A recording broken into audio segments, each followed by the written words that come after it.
जिस रात मेरे जेठ की नाइट ड्यूटी होती, मेरा शहर जेठानी के कमरे में सोने चला जाता। सुबह मेरी जेठानी जब नहा कर निकलती तो मेरी जान निकल जाती कि ये कुछ करके तो नहीं नहाती। उसी रात जब मेरा शौहर जेठानी के पास सोने गया तो मैं पहले ही कमरे में जाकर छुप गई और पूरी रात अपनी आंखों के सामने। मेरी शादी मेरी पसंद से नहीं हुई थी, लेकिन मेरा शौहर अच्छा इंसान था। मेरे घर में मेरी एक जेठानी भी थी। तो मेरा शौहर छोटा था, लेकिन पहले उसने अपनी छोटी बहन की शादी करवाई और उसके बाद खुद शादी की। मेरा शौहर मेरे जेठ से छोटा था, पर यह सब उम्र में बड़े थे। पर मेरा शौहर खूबसूरत था देखने में, पता नहीं चलता था कि मेरे साथ थोड़ी मुख्तलिफ किस्म की थी। मेरा शौहर मेरे जेठ से छोटा था, पर यह सब उम्र में बड़े थे। पर मेरा शौहर खूबसूरत था दिखने में, पता नहीं चलता था। मेरे साथ थोड़ी मुख्तलिफ किस्म की थी। वो अपनी बहुओं के साथ बहुत अच्छी थी, लेकिन बेटों के साथ सख्त थी। कहती थी कि काम पर जाओ, तुम और तुम्हारा भाई, तुम्हारा बाप इस दुनिया में नहीं है, घर बना के चला गया है, अब तुम लोगों को पैसे कमाने हैं। वो हर महीने दोनों बेटों से पैसे लेती थी और उनसे घर चलाती थी, और उन पैसों से वो हमारे लिए भी चीज़ें लिया करती थी। घर में फल भी आता था, गोश्त, सब्जी, दालें, सब कुछ बनता था। इसलिए मुझे मेरी सास की इस बात से कोई मसला नहीं था, लेकिन वो पैसों के मामले में थोड़ी सी सख्त थी। जैसे ही महीने की पहली तारीख आती तो फ़ौरन कहना शुरू कर देती कि मेरे हाथ में पैसे रखो, मैंने घर का सौदा लेके आना है। वैसे तो ज़िंदगी ठीक जा रही थी, तब तक घर में एक अजीब किस्म की सूरत हाल भी देखने में नहीं आ गई, और वह ये कि मेरा शौहर एक दिन मेरी जेठानी को देसी अंडे दे रहा था। देसी अंडे मुश्किल से मिलते थे और एक अंडा 35 रुपये का था। उसने मेरी जेठानी को 6 अंडे पकड़ाए और कहा कि ये खास आपके लिए लेकर आया हूँ। मेरी जेठानी ने अंडे भी पकड़े हुए थे और अंडों के साथ मेरे शौहर के हाथ भी थाम रखे थे, और दोनों बातों में मसरूफ़ थे, जैसे उनको पता ही नहीं था कि उनके हाथ एक दूसरे के हाथ में हैं।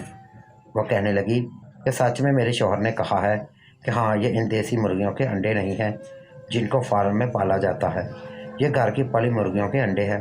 इनको बादाम पिस्ते कलवंजी खिलाई जाती है, बड़े कमाल के हैं। इनको खाने से आपकी वो ख्वाहिश पूरी हो जाएगी जो आज तक आपकी पूरी नहीं हुई। मेरे शौहर ने मेरी जेठानी की आंखों में देखा।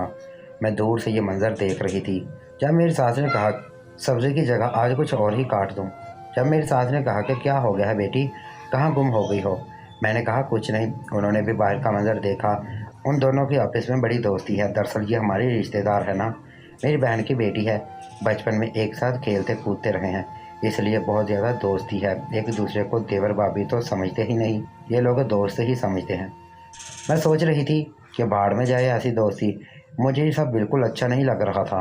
मैं शुरू से ऐसी थी, जो मेरा था मैं किसी के साथ बांट नहीं सकती थी। उनको अचानक एहसास उस वक्त एक दूसरे का हाथ थामे रखा तो उसने सुनने लगे, और मेरी जेठानी अंडे लेकर कमरे में चली गई। मैंने अपनी सास से कहा यह सहमा उम्मीद से है क्या? तो मेरी सास ने कहा नहीं, शादी को दूसरा साल है, ये अभी तक उम्मीद से नहीं, पता नहीं, अल्लाह बेहतर जानता है। हम किसी की बेटी को कुछ नहीं कहते, जब अल्लाह ने कर्म करना होगा तो कर देगा। उसका शौहर कौन सा घर होता है, महीने में एक दफ़ा आता है, कभी कभी आ जाता है, इसका कोई टाइम नहीं होता, इसका काम ही ऐसा है। पर पैसे बहुत अच्छे कमाता है। तुम्हारा शौहर तो काम नहीं करता, ये तुम्हारी शादी से 2 महीने पहले उसने काम करना शुरू किया है। जब मैं कमरे में आई तो मेरे शौहर ने मुझे कहा कि कैसा गुजरा दिन। मैंने कहा मेरी जान, ये कोई आपकी जान नहीं हूँ मैंने उससे कहा, और बाथरूम में चली गई।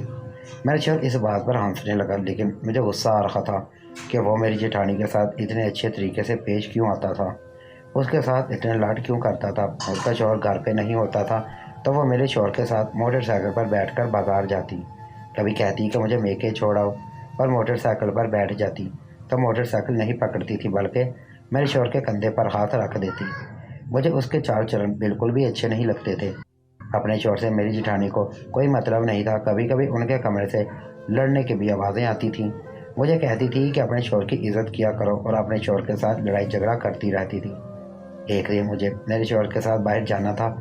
दिल बहुत अजीब सा हो गया। सोचा कि कहीं बाहर जाएंगे, आइसक्रीम खाएंगे, थोड़ा मूड ठीक हो जाएगा। हमारे घर में ऐसा माहौल नहीं था। मेरे साथ मना नहीं करती थी। वो ये भी नहीं कहती थी कि घर के काम ख़त्म करो फिर जाना। वो कहती थी कि घुमा फिरा करो, अभी अभी शादी हुई है, यही दिन होते हैं। वैसे भी मेरा शौहर मुझे कौन सा हनीमून पर ले गया था। लेकिन जैसे ही मैं तैयार होकर बाहर आई, मेरी जेठानी ये देखकर ये तैयार हुई तो जाहिर है कहीं जाने के लिए हुई है। और मैं अपने शौहर का इंतज़ार करने लगी। उसने कहा था कि रास्ते में हूँ। मैंने उसे नहीं बताया था कि कहीं जाना है। सोचा था कि बाहर से ही कह दूंगी कि मोटरसाइकिल अंदर लेकर नहीं आए, नहीं तो वो बैठ जाता कि मेरे लिए चाय बनाओ, और इतनी देर में टाइम ज़ाया होता। इसलिए जब शौहर को देखा तो कहने लगी मुझे बाहर जाना है। साथ ही मेरी जेठानी भी अंदर से चादर और पर्स पकड़ के आ गई। कहने लगी मुझे डॉक्टर के पास जाना है। मैं भी गुस्से वाली थी। मैंने कहा लेकिन मैंने अपने शौहर के साथ आइसक्रीम खाने जाना है। मेरे साथ ही ये मंजर देख रही थी और मेरी जेठानी ने ऐसा मुंह बना रखा था जैसे कहीं दर्द हो रहा है। लेकिन अगर वो इतना ही दर्द था तो उसको ये कैसे याद था कि उसने नया सूट भी पहन कर जाना है और मेकअप भी करना है। मेरे शौहर ने मुझे कहा कि ये बीमार है, तुम इसे ले जाओ, उसकी तबीयत ख़राब है। अब मैं ये भी नहीं कह सकती थी कि नहीं, इसकी तबीयत ख़राब है तो ये बाहर में जाए, क्योंकि मुझे आइसक्रीम खानी है। मेरी सास भी तो ये मंजर देख रही थी, मेरे बारे में क्या सोचती। मैंने कहा ठीक है। वो मेरी जेठानी को लेकर चला गया। जब मेरी जेठानी बैठी तो उसने मेरे शौहर के कंधे को बहुत मजबूती से जकड़ा था और मेरी आंखों में देख रही थी। मुझे वहीं से शक पड़ गया था कि कोई ना कोई गड़बड़ ज़रूर है। मेरी कोई बात नहीं, उसका शौहर उसको वक्त देता नहीं है। वैसे तो वो चुप रहती है, किसी से कोई शिकवा नहीं करती, लेकिन कभी उसे अपनी माँ के घर जाना होता है, कभी उसकी अचानक से तबीयत ख़राब हो जाती है, तो फिर बेचारी किसको कहेगी। तुम अपना दिल छोटा ना करो। मैंने कहा नहीं, कोई बात नहीं, मेरा तो बस दिल तंग हो रहा था, तो मैंने सोचा कि चले जाएंगे। मेरा जेठ एक दिन सबके साथ बैठा था तो उन्होंने कहा कि अजीम भी मेरे साथ काम करेगा आज से, यानी कभी कभी मेरे शौहर की भी रात की ड्यूटी होगी तो वो घर नहीं आया करेगा। जिस दिन शौहर की ड्यूटी होगी उस दिन जेठ आएगा, और जिस दिन जेठ की ड्यूटी होगी उस दिन शौहर घर आएगा। मेरी सास ने कहा ठीक है, ये तो अच्छी बात है, क्योंकि मेरे जेठ का काम अच्छा था तो उसे रात को रोकना पड़ता था, लेकिन उसको पैसे भी अच्छे देते थे। जब हम कमरे में आए तो मेरे शौहर ने कहा हाय हाय, तो जुदाई पड़ जाएगी, कैसे रहूँगा मैं तुम्हारे बगैर। मैंने कहा मुझे तो कोई मसला नहीं है। मुझे अपने शौहर पर गुस्सा आता रहता था, और यह गुस्सा तो मेरे अंदर था। मैं इस पर गुस्सा निकालती तो नहीं थी, उसका बहुत ख्याल रखती थी, पर फिर भी मेरी जेठानी मुझे सबक पढ़ाती रहती थी अपने शौहर की कदर किया करो, तुम्हारा शौहर बहुत अच्छा है। इसे कैसे पता कि मेरा शौहर बहुत अच्छा है? उसे अपने शौहर के बारे में पता होना चाहिए था, और उनकी बुराइयां करती रहती थी। हर वक्त मेरा शौहर रोज़ मेरी जेठानी के लिए देसी अंडे लेकर आता था। बीच में से एक दिन कभी कभी नहीं लाता था तो वह खुद ही कह देती थी कि अंडे ख़त्म हो गए हैं। मेरी जेठानी की सेहत भी बहुत अच्छी थी। एक दिन सुबह नाश्ते में सिर्फ चाय और पराठा था। मैंने कहा क्या मैंने भी अंडा खाना है? तो मेरे शौहर ने कहा कल ले आऊँगा तुम्हारे लिए, सामने तो दुकान है। मैंने भी वो दुकान देखी थी, उस पर देसी अंडे नहीं थे। मैंने कहा कि मैं सामा से जाकर एक अंडा ले आती हूँ, उसके पास अंडे पड़े हुए हैं, एक अंडा दे देगी तो क्या हो जाएगा। मेरे शौहर के मुंह से चाय ही बाहर निकल गई, जैसे मैंने ये क्या कह दिया हो। मैं भूखे से मैं भूख से मैं भूसे के ढेर में आग लगाने जा रही। उसने कहा कि नहीं मत करो, सब्र कर लो, मैं कल तुम्हारे लिए ले आऊँगा। मैंने कहा कि मुझे अभी मैंने कहा कि मुझे अभी अंडा खाना है, मेरा दिल कर रहा है, और अगर मैं उसे ले लूँगी तो क्या हो जाएगा। वो आप ही के पैसों के अंडे हैं, आपकी बीवी को नहीं दे सकती। तो मेरे शौहर ने कहा नहीं, बुरा लगता है। मैंने कहा इसमें क्या बुरा लगेगा, घर वाली बात है। कल को उसने भी मुझसे मेरा सूट मांगा था, मैंने तो उसको दे दिया था। मेरे शौहर ने कहा सूट से याद आया, ये जो पीछे दुकान है इतने अच्छे सूट लगे हुए हैं, चलो आज मैं तुम्हें बाज़ार ले जाता हूँ। मुझे पता था कि वो बात बदल रहा है, लेकिन फिर भी मैंने बाज़ार जाने का मौका नहीं छोड़ा और कहा कि ठीक है, लेकिन मुझे भी अंडे चाहिए। उसने कहा कि ठीक है, तुम्हारे लिए भी ले आऊँगा। एक दिन मेरी जेठानी मेरे पास आई और मुझे कहने लगी कि देख लो कितना अच्छा है तुम्हारा शौहर, देख लो कितना अच्छा है तुम्हारा शौहर, कितना ख्याल रखता है, मेरा देसी अंडे लाकर देता है। मुझे देखो मेरी स्किन कैसे चमक रही है। अपने शौहर की कदर किया करो, ऐसा शौहर नसीब वालों को मिलता है। एक मेरा शौहर है जिसको मुझसे ज़्यादा अपने काम की परवाह है। मैं तुमसे ज़्यादा खूबसूरत हूँ, तुमसे ज़्यादा हसीन हूँ। मेरे शौहर को तो मेरे कदमों में बैठे रहना चाहिए। मुझे जेठानी की बातों पर बहुत गुस्सा आ रहा था कि क्या कहना चाहती थी कि मुझसे ज़्यादा हसीन है।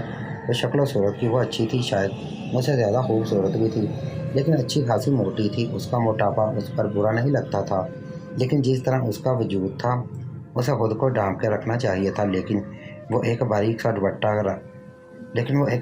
दुपट्टा लेकर रखती थी, और मेरी सास भी उसको कुछ नहीं कहती थी।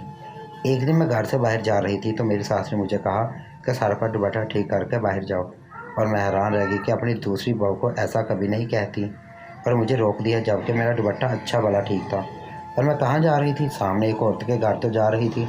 एक गली से एक पाँव इधर दूसरा उधर रख के मैंने घर में चले जाना था। मैंने घर से चले जाना था। पर मैंने सास को कोई जवाब न दिया। कभी कभी नंद आती थी तो वो भी साइमा के साथ ज़्यादा बातें करती थी और मेरे पास 2 घड़ी बैठ जाती। मेरे शौहर के साथ मेरी जेठानी की कुछ ज़्यादा ही अच्छी बात थी। एक दिन रात को पानी पीने के लिए उठी तो हैरान रह गई। मेरे शौहर ने मुझे एक हफ्ते से एक हफ्ते से कहा हुआ था कि मैं तुम्हारे लिए देसी अंडे ले आऊँगा, लेकिन लेकर नहीं आया था। और फिर एक दिन लेकर आया तो उसमें देसी नहीं बल्कि फार्मी अंडे थे।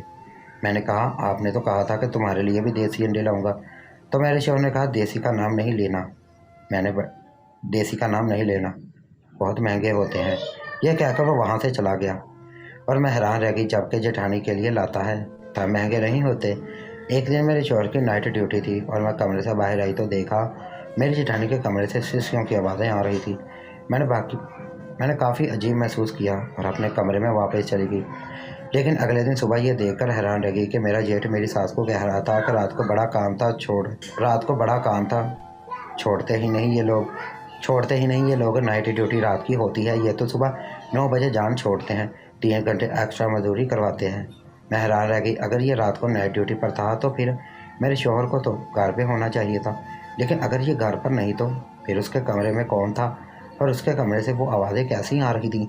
अब तो मैं बहुत ज़्यादा शक में पड़ गई। कोई ना कोई गड़बड़ ज़रूर थी। शक तो खैर मुझे पहले से ही था, लेकिन फिर भी मेरा दिमाग इतनी गंदी तरफ नहीं जा रहा था। अगर कोई ना कोई गड़बड़ ज़रूर थी। मेरे शौहर का मेरे साथ इतना अच्छा रवैया नहीं था जितना मेरी जेठानी के साथ था, पर मेरी जेठानी का भी उसके साथ बहुत अच्छा रवैया था जितना अपने शौहर के साथ नहीं था। मेरा शौहर मेरे कमरे में नहीं था और उसका शौहर काम पर था, तो फिर उसके कमरे में कौन था? मेरे शौहर की तो यही सब बात अजीब थी कि मेरी जेठानी के लिए तो रोज़ देसी अंडे लाता था और जब मैंने मांग लिए तो मेरे लिए फार्मी अंडे लेकर आया और कहने लगा बहुत महंगे। इस बात से क्या मतलब था? कहते हैं कि ये चेक करने के लिए कि चावलों की देग पक गई है या नहीं, एक दाना ही काफ़ी होता है। इसलिए ये भी साबित करने के लिए काफ़ी था कि मेरे शौहर का रवैया मुझसे ज़्यादा मेरी जेठानी के साथ अच्छा था।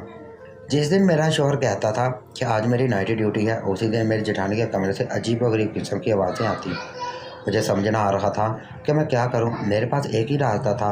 एक दिन मेरे शौहर ने कहा कि आज मेरी नाइट ड्यूटी है। मैंने कहा ठीक है, और मैंने सोच लिया कि मुझे क्या करना है। मैंने घर के सारे काम ख़त्म किए और अपनी सास से कहा कि आज मैं जल्दी सो जाऊंगी, तबीयत थोड़ी ख़राब है। उन्होंने कहा ठीक है, और मैं जाकर जेठानी के कमरे में छुप गई। मैं ऐसी जगह पर छुपी थी कि वो मुझे देख नहीं सकती थी। थोड़ी देर के बाद उसने तैयार होना शुरू कर दिया। तौबा तौबा, वो तैयार होने में कितनी देर लगाती थी, लेकिन इतना तैयार क्यों हो रही थी? उसने कहाँ जाना था? रात को 2 बज चुके थे। मैं तो अपने फ़ोन को भी ऑफ करके आई थी ताकि किसी को शक ना हो। थोड़ी देर के बाद दरवाजे पर हल्की सी दस्तक हुई, जैसे कोई ये बताना नहीं चाहता कि वो घर में है, लेकिन कमरे में आना चाहता है। मुझे पता चल गया कि वो कौन होगा। मैं बहुत ज़्यादा गुस्से में थी क्योंकि मुझे ज़्यादा सोचने की बीमारी थी और मेरे दिमाग में पहले वो सब कुछ आ गया था जो होने वाला था।